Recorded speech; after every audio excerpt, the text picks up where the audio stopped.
दोस्तों नमस्कार। दोस्तों, पहले मौत दे दी जाए और उसके बाद उस मौत को जश्न में तब्दील कर दिया जाए। आप सोच रहे होंगे आज शुरुआत में ही इस बात का जिक्र इस तरीके से क्यों हो रहा है। दरअसल मौजूदा वक्त में मीडिया का सच जिस भयावह तरीके से उभर कर सामने आया है वो डराने वाला है, क्योंकि इस तरीके का वातावरण बनाते चले जाइए कि कोई भी संवेदनशील व्यक्ति डर जाए, खौफ में आ जाए, उसके भीतर की रूह कांपने लगे, वो घबराने लगे, डरने लगे। हो सकता है उसे मौत भी आ जाए। और जब मौत आ जाए तो इसको बताने से गुरेज बिल्कुल ना कीजिए कि उसकी मौत की वजह हम ही हैं। और देखिए जरा दोबारा इस वीडियो को, जिसमें यह शख्स मौत से पहले कैसे थरथरा रहा था, बार बार पानी पी रहा था, अपने दिल पर हाथ रख रहा था और कहीं असहज था, लेकिन वह लगातार अपनी बातों को रख रहा था। दूसरा पक्ष लगातार उसके साथ बदतमीजी कर रहा था, गाली गलौज हो रही थी, ऐसे ऐसे शब्दों का प्रयोग हो रहा था जिसको क्यों टेलीविजन पर दिखाया जाए, यह भी एक सोच की बात हो सकती है। लेकिन बिजनेस मॉडल यही है। क्या वाकई यह बिजनेस मॉडल है या मौजूदा वक्त का एक ऐसा सच जिस पर हर कोई बात करना नहीं चाहता है, या कोई भी इस पर बात करने से घबराता है, कतराता है, क्योंकि हमारा एक पूरा सिस्टम इस तरीके से बना दिया गया है जिसमें जो सबसे ज्यादा शोर करेगा, हंगामा करेगा, झूठ बोलेगा, बिना तथ्यों के साथ बातों को रखेगा, उसका महत्व ज्यादा होगा, उसकी महत्ता ज्यादा होगी, कानून उसके पीछे चलेगा, संविधान उसके लिए रद्दी की टोकरी में फेंक दिया जाएगा और सत्ता उसको अपनी बाहों में उठा लेगी। क्या ऐसी व्यवस्था इस देश के भीतर में बन नहीं गई है? हमें लगता है कि कुछ पन्ने अतीत के पलटिए, कुछ भविष्य की तरफ देखना शुरू कीजिए।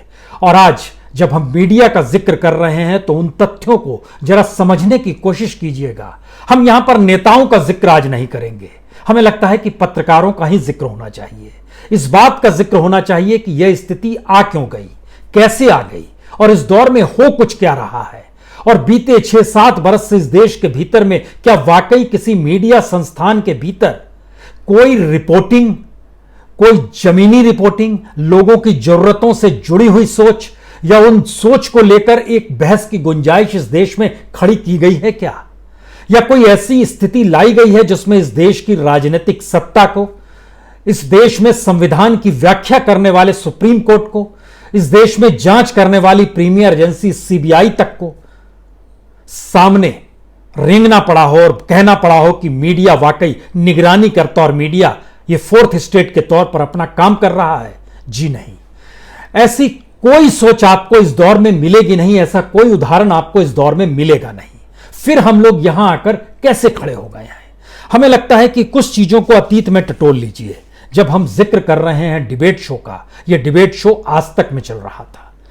आज तक के शुरुआती संपादक एसपी सिंह हुआ करते थे, सुरेंद्र प्रताप सिंह। उस दौर में चले जाइएगा तो उस दौर में राष्ट्रीय स्वयंसेवक संघ के सरसंघचालक हुआ करते थे देवरस। उस दौर में चले जाइएगा तो बीजेपी के नायक हुआ करते थे अटल बिहारी वाजपेयी। उस दौर में अगर आप चले जाइएगा तो अगर सुप्रीम कोर्ट के उस समय चीफ जस्टिस हुआ करते थे जस्टिस वर्मा। ये कैसे डाइल्यूट होते होते हम लोग कहां आकर टिके हैं? मौजूदा वक्त में जस्टिस बोबड़े हैं, उस समय जस्टिस वर्मा थे। जस्टिस वर्मा की कतार को जब आप तय कीजिएगा तो उसके बाद आपको ठाकुर साहब की याद आएगी, जस्टिस ठाकुर, जिनकी आंखों से आंसू निकल गए थे प्रधानमंत्री मोदी के सामने यह कहते हुए कि इस देश के भीतर में इतने विलंब से न्याय इसलिए मिलता है कि जजों की कमी है, उनकी नियुक्ति तेजी से करवाइए, कीजिए।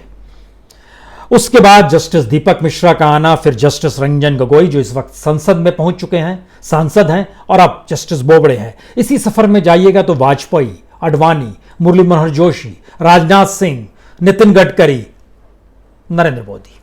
इसी सफर पे जाइएगा तो देवरस भी याद आएंगे, रज्जू भैया भी याद आएंगे, सुदर्शन भी आपको याद आएंगे और मोहन भागवत भी याद आ जाएंगे। मौजूदा वक्त में है।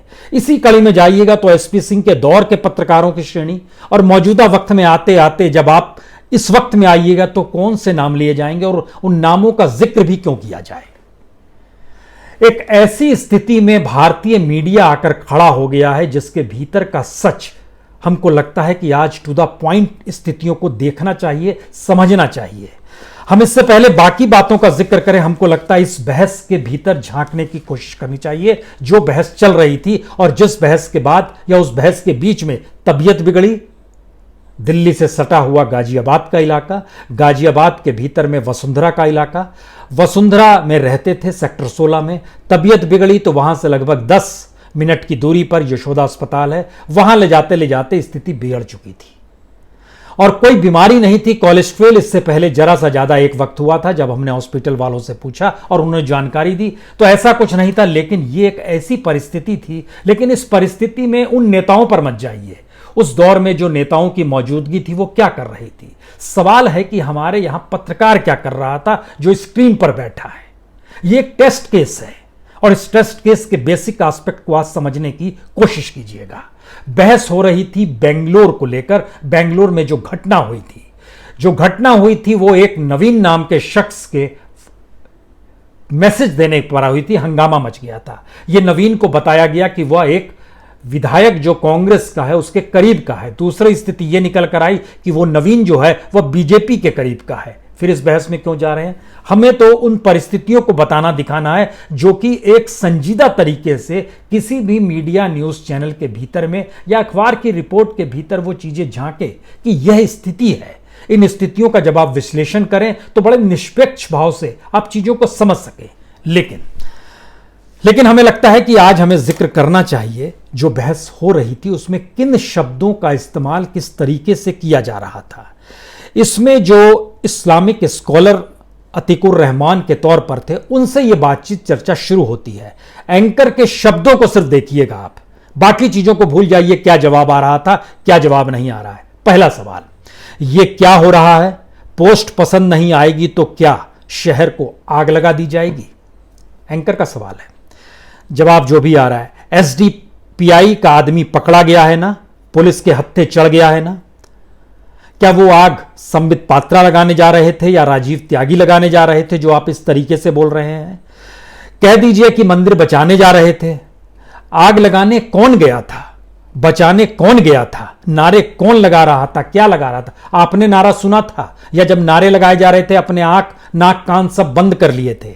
आप हिंदू मुस्लिम का एंगल लेकर आना चाहते हैं क्योंकि यह आपको सूट करता है।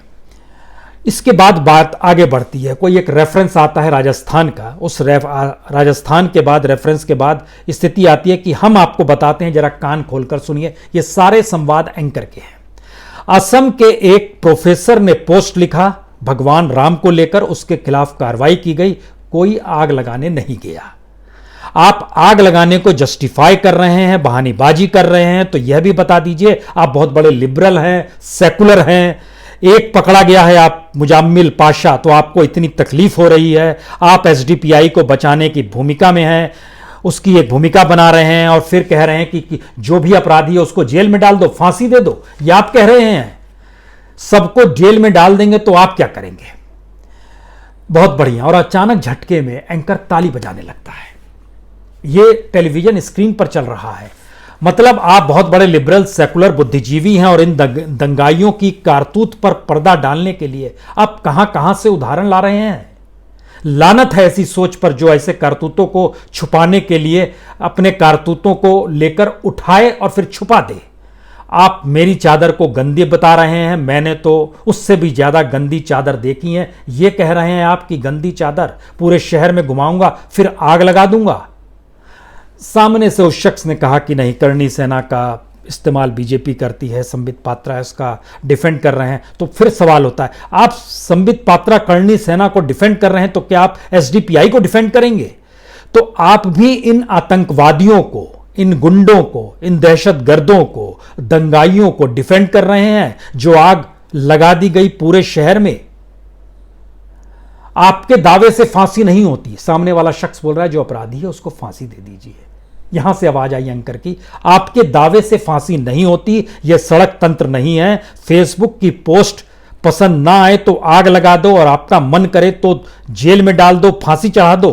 कानून है, पुलिस है, एजेंसी है, यह तय करती है। क्यों नहीं आप शिकायत दर्ज कराने का मादा रखते हैं? क्यों नहीं इंतजार कर सकते थे? क्यों आग लगा दी गई?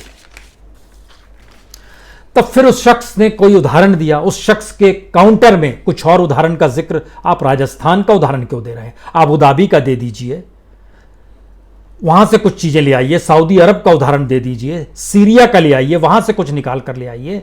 और जो आप मीडिया की जिम्मेदारी करें, तो मीडिया तो आग नहीं लगा रहा था, मीडिया कर्मी तो आग में नहीं झोंक रहे थे। और मीडिया, आप कह रहे हैं मैं अभी कुछ कह दूंगा तो आप मेरे खिलाफ नारे लगाने लगेंगे, कल घेर लेंगे, सड़क पर उतर जाएंगे। दोगलापन क्या होता है यह बताने की जरूरत नहीं, जनता सब कुछ देख रही है, वो तय करेगी। यह एक भूमिका है शुरुआत की भूमिका, पहले 10 मिनट के संवाद के भीतर के एंकर्स के ये शब्दों की भूमिका है, इससे हटकर कोई शब्द का इस्तेमाल नहीं किया गया। हम जब फोर्थ स्टेट का जिक्र कर रहे हैं तो फोर्थ स्टेट का जिक्र संविधान द्वारा निर्धारित की गई चीजों के आधार पर कर रहे हैं, और उसमें यह मानकर चल रहे हैं कि 3 स्टेट अगर फेलियर हो जाएंगे तो फोर्थ स्टेट का काम निगरानी करना है। लेकिन फोर्थ स्टेट अगर किसी एक स्टेट के साथ खड़ा हो जाए या सारे स्टेट्स सत्ता के साथ खड़े हो जाएं और उसके शब्द में अपने शब्दों को बोलने लगेंगे तो फिर बौद्धिकता कोई मायने नहीं रखेगी, तथ्य कोई मायने नहीं रखेंगे, संवाद का स्तर इतने नीचे गिर जाएगा और उसके बाद एक शोर होगा, एक हंगामा होगा। और आपके जहन में यह सवाल आएगा कि यह दरअसल टीआरपी का संकट है। हमें लगता है यह टीआरपी का संकट नहीं है। उसका जीवंत उदाहरण कई हम दे सकते हैं कि यह टीआरपी का संकट नहीं होता है। टीआरपी के जरिए पूरे के पूरे टेलीविजन मीडिया का जो न्यूज सेक्शन है उसके लिए 2,500 करोड़ ही है, जो कि इस दौर में थोड़ा और कम ही हो गया है, विज्ञापनों की कमी हो गई है। तो 2 से 2,500 करोड़ के बीच में जब सारे न्यूज चैनलों को उस दायरे में आ जाना है तो क्या उसकी होड़ है? हमको लगता है यह मौजूदा वक्त में पत्रकारों की अज्ञानता का घोतक है। मौजूदा वक्त में यह मीडिया संस्थानों के मालिकों का मौजूदा सत्ता के सामने रेंगने की स्थिति है। यह मौजूदा वक्त में अपने अस्तित्व को कैसे बरकरार रखा जाए और उसको लोकप्रिय इस आधार पर बनाया जाए कि जो भी सत्ता है उनके शब्दों का इस्तेमाल अगर हम करने लगेंगे तो हम लोकप्रिय हो जाएंगे। यह अंदाज है वो। इसके पीछे कोई एक बिजनेस मॉडल नहीं है। यह एक ऐसा मॉडल है जिसमें आप स्टेट के साथ यह सोचकर खड़े होते हैं कि अगर नहीं खड़े होंगे तो मारे जाएंगे, और स्टेट भी इस भूमिका में आ जाता है। स्टेट का मतलब मौजूदा राजनीतिक सत्ता ही होती है। सत्ता इस बात का अनुभव आपको लगातार कराती है कि आप हमारे साथ नहीं खड़े होंगे तो मारे जाएंगे। और जहां तक टीआरपी की बात है, बहुत सारे प्रयोग ऐसे हैं और इसके जीवंत उदाहरण तो हम खुद ही हैं। चाहे वो आज तक हो, चाहे वो एबीपी न्यूज हो, चाहे वो सहारा न्यूज हो, चाहे वो एनडीटीवी न्यूज हो, चाहे वो जी न्यूज ही क्यों ना हो, तमाम जगहों पर जब जब प्रोग्राम लोगों के सरोकार से जोड़कर तथ्यों के साथ जमीनी रिपोर्टिंग को जोड़ा जाता था, लोग उसको देखने के लिए इंतजार करते थे। और उसके आगे के प्रोग्राम में और उसके पीछे के प्रोग्राम में जिस तरह की विभत्स स्थितियां दिखाई जाती थी, वो कोई भी घटना हो सकती है। वो भूत प्रेत को याद कर लीजिए, वह खली को याद कर लीजिए, वह आप किसी को भी याद कर लीजिए, किसी भी रूप में याद कर लीजिए। हर दौर में हमने देखा समझा है मीडिया में काम करने के दौरान, अगर आप वाकई इस देश के भीतर के ब्लैक एंड व्हाइट को पकड़ कर लाते हैं और उससे लोगों के इमोशन उसमें जुड़े होते हैं तो उसको टीआरपी हमेशा ज्यादा मिलेगी, वो ज्यादा लोग देखे जाएंगे। लेकिन उसमें बड़ी मेहनत मशक्कत होती है, उसमें एक बड़ा विजन होता है, उसमें एक पूरी टीम वर्क होती है, रिपोर्टिंग होती है, लोगों के साथ जुड़ाव होता है। और वो सवाल सीधे सीधे हर उस सत्ता को करता है जो सत्ता पंचायत स्तर पे हो, जो सत्ता विधानसभा के स्तर पर हो, जो सत्ता केंद्र में बैठी हुई हो। और मौजूदा वक्त में केंद्र ने जो भारत के भीतर का चौखंबा राज था ना, पंचायत से चलकर संसद तक पहुंचता था, मौजूदा सत्ता की यह सबसे बड़ी उपलब्धि है कि किसी गांव में भी कोई घटना हो जाती है तो वहां इस देश के प्रधानमंत्री का नाम ले लिया जाता है। और दिल्ली में भी कोई घटना होती है तो देश के प्रधानमंत्री का नाम ले लिया जाता है। सीमा पर भी कुछ हो जाए तो प्रधानमंत्री का नाम ले लिया जाता है। और देश के भीतर में कोई छोटा बड़ा स्कैम हो जाए या उपलब्धि हो जाए तो भी प्रधानमंत्री का नाम आ जाता है। इसका मतलब है कि झटके में पूरा सिस्टम एक व्यक्ति के दायरे में आ गया, या उस व्यक्ति ने अपने कैनवास के दायरे में उस पूरी व्यवस्था को ले लिया जिस व्यवस्था का खांचा बनाया गया था संविधान के मद्देनजर, और संविधान धीरे धीरे गायब हो गया। तो यह फोर्थ स्टेट की भूमिका भी धीरे धीरे खत्म होती गई। और खत्म होने के बाद अज्ञानता कहें, नासमझी कहें, या फिर एक बहुत ही शातिरपना कहे, जिसमें आप सत्ता के अनुकूल शब्दों को रखकर अपनी स्थितियों को मजबूत करते हैं, यह भी एक सच है मौजूदा वक्त का। और अगर आप ध्यान दीजिए, इस दौर में जो बच्चे 2013-14 में मीडिया संस्थानों से जुड़े होंगे, उन बच्चों को 6 साल में भी क्या जानकारी मिली, यह भी एक सोचने की बात होगी। उनसे कोई रिपोर्टिंग नहीं कराई गई, उनको किसी तरीके से लोगों के मुद्दों से नहीं जोड़ा गया। आज की तारीख में जब हम आपसे जिक्र इस बात का अगर कर दें कि इस देश के भीतर में वो कौन कौन से मुद्दे हैं जिस पे चर्चा होनी चाहिए, जिस पर रिपोर्ट दिखानी चाहिए, तो आप इतने इतने मुश्किल हालातों का जिक्र कर देंगे, यहां तक कर देंगे कि 2 दिन पहले जो किसान सम्मान निधि का बटन दबाया गया और इस बात का प्रधानमंत्री ने जिक्र किया कि हमने बटन दबाया और इस देश के 8.5 करोड़ किसानों के खातों में 2-2 हजार रुपए पहुंच गए। आपको जानकर हैरत होगी, सरकार की साइट ही जानकारी दे रही है कि 8.5 करोड़ तक नहीं पहुंच पाए, यह सिर्फ 6.5 करोड़ तक पहुंच पाए हैं। और उसके भीतर का सच क्या होगा, यह दूर की गोटी है, क्योंकि जब आप साइट्स बनाते हैं तो उसमें पता चलता है सबसे कम स्थिति मध्य प्रदेश की है। मध्य प्रदेश में जितने भी बेनिफिशियरीज थे उसमें से सिर्फ 10% के पास पैसा पहुंचा है। मध्य प्रदेश में बीजेपी की सरकार है, मध्य प्रदेश के मुख्यमंत्री को यह सवाल खड़ा करना चाहिए। गवर्नमेंट की साइट बतला रही है कि सम्मान निधि, बहुत सारे मुद्दे हैं जिनको आप उठा सकते हैं, लेकिन मुद्दे आप वही उठाएंगे जिसके जरिए वाकई एक नैरेटिव इस राजनीतिक सत्ता के अनुकूल बन जाए या उसकी कमजोरियों को ढक ले, या फिर हर एक छोटे मुद्दे को, हर एक छोटी मुश्किल को छुपाने के लिए बड़ा एस्पेक्ट आकर सामने खड़ा हो जाए। कुछ ऐसी ही रिपोर्टिंग भारत के मौजूदा वक्त में मीडिया में हो रही है। हमको लगता है कि इसको थोड़ा और साफ गोई के साथ आपके सामने हम रखते हैं, क्योंकि हमने कुछ अलग अलग इंस्टीट्यूशंस जो काम करते रहते हैं भारत के मीडिया पे, उनसे डाटा हमने कलेक्ट किया इस दौर में। कल से हम लगातार उनसे पूछ रहे थे कि हमको जानकारी दीजिए कि जिस वक्त सर्जिकल स्ट्राइक हुआ था, जो 29 सितंबर 2016 को जब सर्जिकल स्ट्राइक हुआ था, तो उसके बाद इस देश में टॉप 10 नेशनल न्यूज चैनल ने कितनी बार भारत पाकिस्तान को लेकर चर्चा की।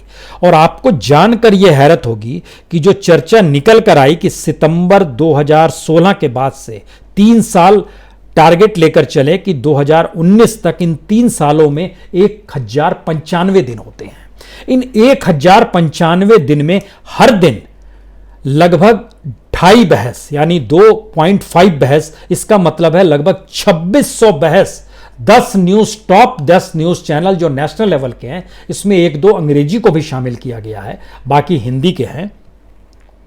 2600 बहस पिछले 3 साल में सिर्फ और सिर्फ भारत पाकिस्तान को लेकर हुई है। इसको मात देते हुए हिंदू और मुसलमान को लेकर कमाल की बहस हुई, और हिंदू मुसलमान के दायरे में धारा 370 भी आया है, 3 तलाक भी आया है, गौवध भी आया है, और भीड़तंत्र का हिस्सा भी आया, तमाम चीजें आई हैं। और ये पिछले 5 साल का जो डाटा निकल कर आया, 365 दिन के हिसाब से 5 साल में होते हैं 1825 दिन। इन 1825 दिनों में भारत के टॉप 10 न्यूज चैनलों में जो बहस हुई है वो 4800 बार बहस हुई है, यानी हर बरस का औसत 960 आया है। 960 का मतलब हर दिन बीते 5 बरस से 3 बहस हर दिन हिंदू मुस्लिम को लेकर इस देश में हो रही थी। यानी जब नहीं भी था तो एवरेज जो निकाला गया उसका हम जिक्र आपसे कर रहे हैं कि यह स्थिति इस बीच में है। यह तो एक स्थिति, उसका दूसरा हिस्सा देखिए।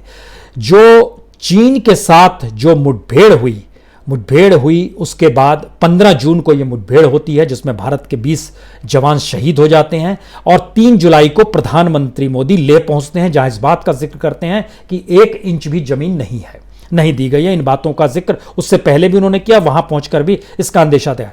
हमने उनसे पूछा कि 15 जून से लेकर जो 3 जुलाई तक कितनी बहस हुई, और 3 जुलाई के बाद जो चीन की सीमा पर तैनाती है और सीमा पर चीनी सेना नहीं है, इसको लेकर कितनी बार जिक्र न्यूज चैनलों ने किया जो नेशनल लेवल पे है। जो कि आज भी जो भारत के डिफेंस मिनिस्ट्री है उसकी भी वेबसाइट पर इस बात का जिक्र हुआ था कि वहां पर चीनी सेना मौजूद है, और लगातार सैटेलाइट पिक्चर के जरिए आज भी ये स्थिति है। आज भी ये स्थिति है, इस बात का जिक्र है कि कहीं युद्ध की स्थितियां तो नहीं बन रही है और उसकी सेना मौजूद है, और उसकी सेना की मौजूदगी भारतीय सीमा के भीतर है जो इससे पहले नहीं थी। उसमें नजर आया कि 15 जून से लेकर 3 जुलाई तक जो प्रधानमंत्री ले गए 190 बहस। यह बहस वो है जिसमें इस बात का जिक्र किया गया कि चीनी को हरा दिया जा रहा है, चीन की सेना लौट चुकी है, चीन अब वहां पर नहीं है। 190 बहस। और 3 जुलाई के बाद 112 बहस हुई है जिसमें इस बात का जिक्र है कि अब चीनी सेना पूरी तरीके से लौट चुकी है और भारत दोबारा तरीके से अपने उसमें आ गया है और वो लौट। ये सिर्फ बहस का हिस्सा है।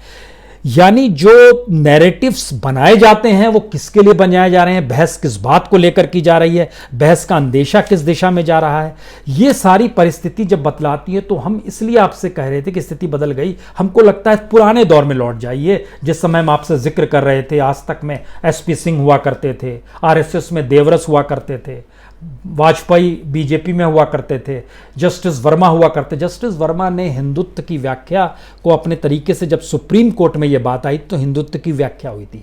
आज उसका जिक्र करने की जरूरत नहीं है, वो सुप्रीम कोर्ट की साइट पर मौजूद है। उस हिंदुत्व की व्याख्या करते करते इस बात का भी बहुत साफ तौर पर जिक्र किया गया था कि यह हिंदू मुस्लिम शब्द जो है इनका इस्तेमाल बिल्कुल नहीं होना चाहिए पॉलिटिकल पार्टीज के जरिए, जिसके जरिए वो वोट बैंक की दिशा में बढ़ाते हैं चीजों को।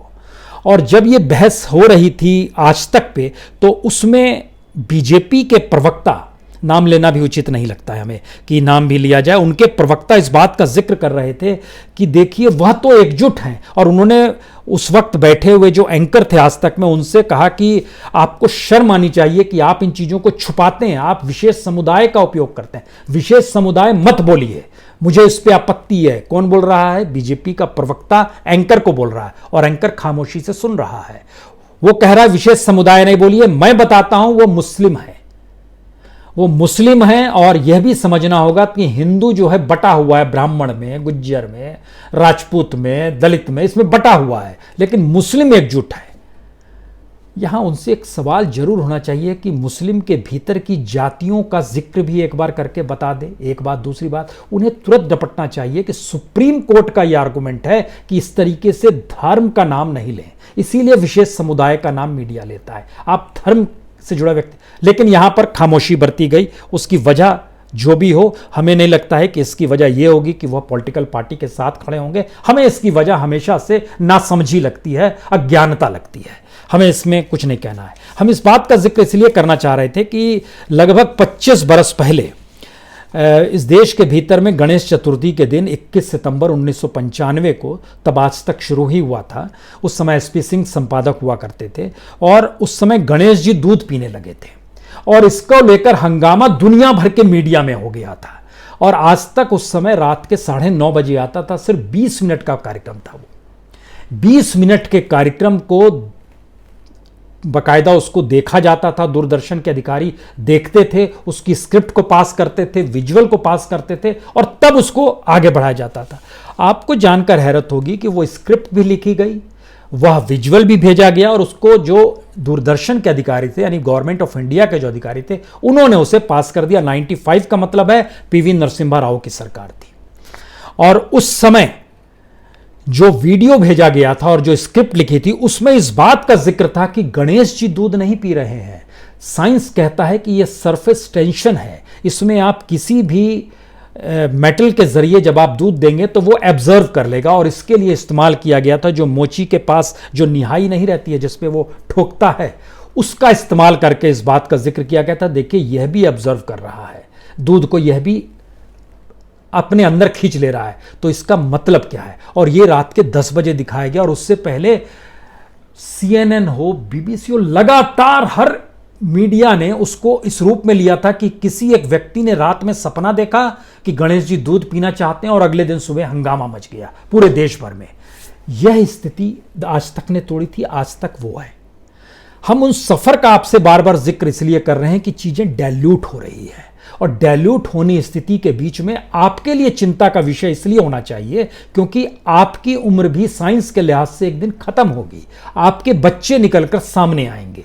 उन बच्चों को क्या पढ़ाया जा रहा है, क्या दिखाया जा रहा है, कौन सी इतिहास की जानकारी दी जा रही है, इतिहास भी सही बताया जा रहा है नहीं, या इतिहास बताने के पीछे भी कोई परसेप्शन है, कोई नैरेटिव है, कोई सोच है या कोई पॉलिटिकल थिंकिंग है, क्या है ये सारी चीजें।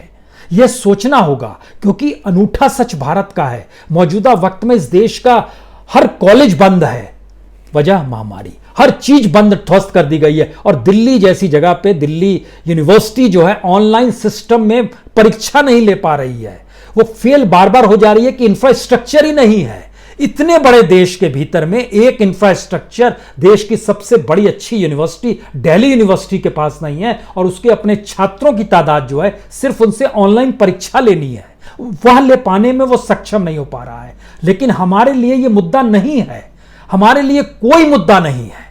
हमारे लिए मुद्दा सिर्फ वो है जिसके जरिए आईबॉल्स और कान जो है वह चौंकने लगे, उसके भीतर एक टेंशन आ जाए और वो टेंशन आपको अंदर से हिलाने लगे। सवाल यह है कि इस दौर में जो अपोजिशन है उसकी जो पॉलिटिकल सोच है वह भी लॉन्ग टर्म विजन के हिसाब से नहीं चलती है, वह भी शॉर्ट टर्म विजन में आ जाती है, क्योंकि उसको लगता है कि हर क्षण वह कुछ गवा देगी, वह कुछ नहीं बोलेगी तो शायद कुछ खो देगी। वो ये नहीं समझ पा रही है कि यह दौर बोलने वालों की सत्ता का अगर है तो उसकी खामोशी में कहीं ज्यादा एम्बियंस होगा, कहीं ज्यादा उसमें फैक्ट्स होंगे और उसको जब बोलना है तो वो एक लंबे विजन के साथ चीजों को सामने रखने की सोच वो नहीं आ पा रही है। तो नहीं आ पा रही है तो जिन शब्दों का हमने इस्तेमाल यहां पर किया, पता नहीं वो करना चाहिए था नहीं, लेकिन चूंकि ये सारी चीजें ऑन स्क्रीन है और ऑन स्क्रीन में जब इस बात का जिक्र किया कि आप जो है आतंकवादियों का साथ दे रहे हैं, वो अपने गेस्ट से कह रहे थे आप दंगाइयों का साथ दे रहे हैं, आप गुंडों का साथ दे रहे हैं, आप दहशतगर्दों, कमाल की स्थिति है। यह एक ऐसे मेंटल एस्पेक्ट में इस देश को ले जाकर खड़ा कर रहा है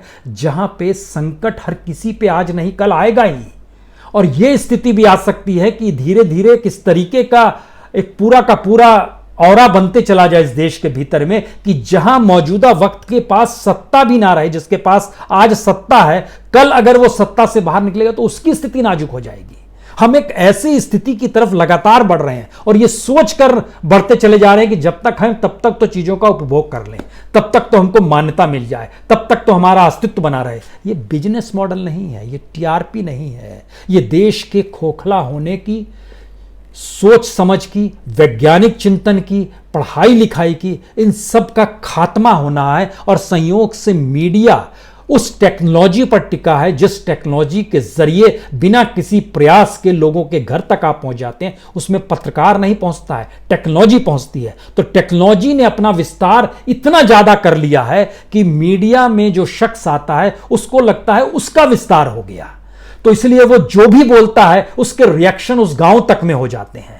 इसीलिए उन माध्यमों के आश्रय हमने अपना विकास नहीं किया है, अपनी पढ़ाई लिखाई नहीं की है, जर्नलिज्म नहीं की है, वो सोच नहीं डेवलप की है। इसीलिए उन माध्यमों का असर है जहां पर आवाज की गूंज है, जहां पर तरंगों का एक पूरा का पूरा नेटवर्क है जो निचले स्तर तक पहुंच जाता है, जहां कभी इस देश के प्रधानमंत्री नहीं होंगे उन गांव में भी पहुंच जाता है और वहां पर भी एंकर को पहचाना जाता है। तो ये कौन सी स्थिति है? बंदिशें इस पे लगेंगी या हमको और आपको इसका सामाजिक बहिष्कार करना होगा या इसको एग्रेसिवली बंद करवाना होगा? ये कैसे संभव है? उपाय हम ही आपको खोजना है, क्योंकि ये समाज की परिस्थिति है मौजूदा वक्त में और ये सबसे बड़ा संकट है। इसीलिए कोई एक शख्स मरा या उसकी मौत हो गई तो वह एक शख्स नहीं मरा, यह दरअसल उस मरते हुए मीडिया की एक रिफ्लेक्शन है जिसमें एक मौत हुई है। और इसका मतलब है कि आने वाले दिनों में इस मीडिया की मौत भी हो जाएगी। बहुत बहुत शुक्रिया, बहुत बहुत शुक्रिया।